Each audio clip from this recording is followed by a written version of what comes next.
जय हिंद मेरे प्यारे साथियों। दोस्तों, ये वीडियो उन बहन भाइयों के लिए जो सिर्फ यूपी पुलिस कांस्टेबल का ही सपना सजाए बैठे हैं। जी हाँ, मैंने देखा है कि जो चाहे तो किसी और भी वैकेंसी में फॉर्म डाल सकते हैं, लेकिन उनका एक ही ड्रीम है यूपी पुलिस कांस्टेबल। क्योंकि आज के भी कमेंट्स कई एक सारे आए और कई कमेंट्स ऐसे आ रहे हैं कि भैया 2023 में भर्ती पूरी हो पाएगी या नहीं, या सिर्फ एग्जाम हो पाएगा, ये सिर्फ आवेदन हो पाएंगे। तो इन बातों पर आपके कहीं ना कहीं अभी बहुत ज़्यादा सवाल हैं और होने भी चाहिए।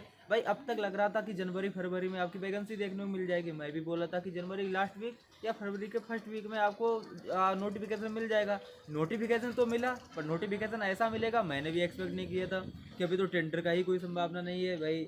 तो अब क्या है, क्या 3 महीने का ही टाइम लगेगा टेंडर में पास होने में, उसके बाद नोटिफिकेशन आएगा? या पॉसिबिलिटी है कि 1.5-2 महीने में भी या 3 महीने के अंदर अंदर ये सब प्रोसेस होकर आपका नोटिफिकेशन आ जाए, आवेदन आपके स्टार्ट हो जाए, उसके बाद 3 महीने बाद आपका एग्जाम हो जाए, उसके बाद आप सोच रहे हो कि धीरे धीरे रनिंग फिजिकल मेडिकल सब हो जाए दिसंबर तक।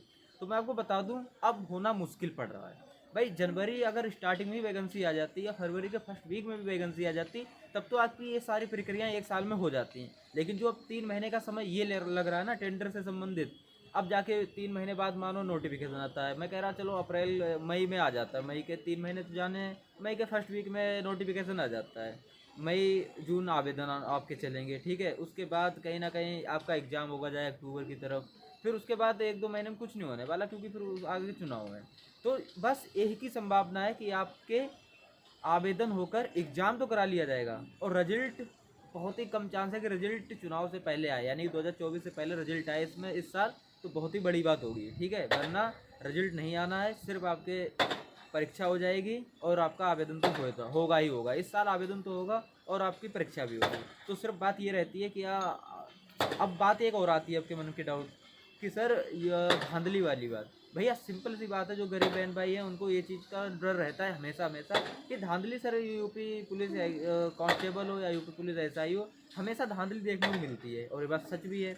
लेकिन यूपी एसआई में भी इतनी धांधली चली थी, आप भी सब जान रहे हो। लेकिन क्या किया गया, सरकार ने भी ये किया है कि भैया उनको हम जब क्या वो डीवी यानी कि डॉक्यूमेंट वेरिफिकेशन किया था, उसमें हम पकड़ेंगे उन लोगों को। हम पेपर रद्द नहीं कराएंगे, हम उसमें पकड़ पकड़ के बाहर कर देंगे। ऐसा हुआ भी, कई सारे लोगों को ऐसे पकड़ा गया जिनके 135 140 या इस तरह से उन्होंने 1-2 मिनट में इतने क्वेश्चन कर डाले थे, उनको पकड़ के बाहर कर दिया गया। लेकिन पेपर दोबारा नहीं हुआ। यूपी पुलिस कांस्टेबल का एक बार ही एग्जाम दोबारा हुआ था, वो भी 41,520 में। वो भी सिर्फ सेकंड शिफ्ट कैंसिल हुई थी, वरना पूरी की पूरी भर्ती प्रक्रिया ऐसी चली। 49,568 भी कोई रद्द नहीं हुआ एग्जाम। और इस बार भी मुझे जो लग रहा है एग्जाम रद्द नहीं होगा, ठीक है ना। तो इसलिए मैं कह रहा हूँ अच्छे से तैयारी आप लोग करते रहो। कट ऑफ कितनी भी जाए उसमें आपका नाम आना ही चाहिए, लिस्ट में नाम आना ही चाहिए। ऐसा ना हो कि आपके 95 क्वेश्चन है और क्वेश्चन की ज़रूरत 100 हो और 100 आप ना ला पाओ।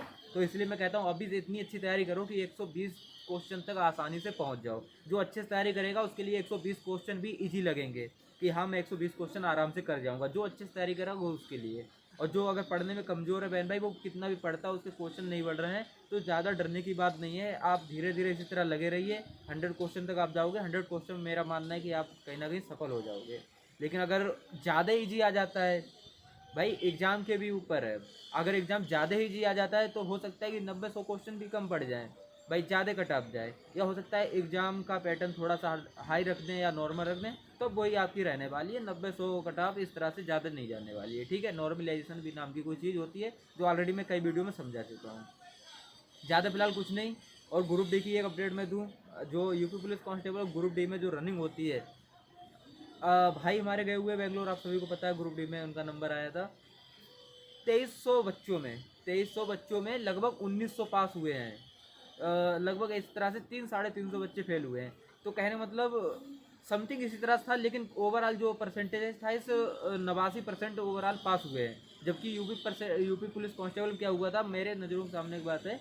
फीमेल की बात करें तो फीमेल में तो मुश्किल से 13-14% रिजल्ट आया था रनिंग में, सोचो। यानी कि 100 में से सिर्फ 13-14 लड़कियां ही रनिंग कर पा रही थी, वो भी लखनऊ के ग्राउंड में। और पुरुषों की बात करें तो 100 में से 32-33, किसी शिफ्ट में 40, 100 दौड़ाए जा रहे हैं तो कभी 40, कभी 32, कभी 33, इतने। तो सोचो पहले रनिंग में कितने ज़्यादा फेल होते हैं। इसीलिए रनिंग की भी तैयारी अपनी करते रहना, बनाए रखना तैयारी। अब अभी ना करो, लेकिन बाद में आपको करनी जरूर पड़ेगी रनिंग की तैयारी, क्योंकि वो रनिंग की जितनी तैयारी हम लोग करेंगे अपने स्वास्थ्य के लिए फिट भी रहोगे, मन भी लगेगा एग्जाम में, ठीक है ना। अगर पुलिस का सिर्फ ड्रीम है तो ये चीज़ आपको दोनों मेंटेन करके चलनी पड़ेगी, यूपी पुलिस कांस्टेबल का एग्जाम की और आपको फिजिकल भी, दोनों चीज़ें बना के रखनी पड़ेंगी। ठीक है, फिलहाल ज़्यादा कुछ नहीं, आप लोग ऑल द बेस्ट सभी के लिए, लगे रहो, मेहनत करते रहो। 2023 तक एग्ज़ाम तो हो ही जाएगा, ये तो पता ही है ना। तो तैयारी करते रहो इस साल। भाई 1 महीना चला गया, 11 महीने बचे। अगर 11 महीने किसी एग्ज़ाम को निकालने के लिए हमें मिले तो कहीं ना कहीं बहुत ज़्यादा हैं। अब यही चीज़ अगर मैं 6 महीने बाद आपसे बताऊंगा, 6 महीने बाद अगर कहीं एग्ज़ाम में टाइम कम मिला, आपको टाइम कम बचा, तो बहुत ही गलत बात है। ठीक है ना। फिलहाल ज़्यादा कुछ नहीं, चलते हैं इस वीडियो में इतना ही। तब तक के लिए आप लोग से थैंक यू, समझ रहे हो ना। मिलते हैं नेक्स्ट वीडियो में, जय हिंद।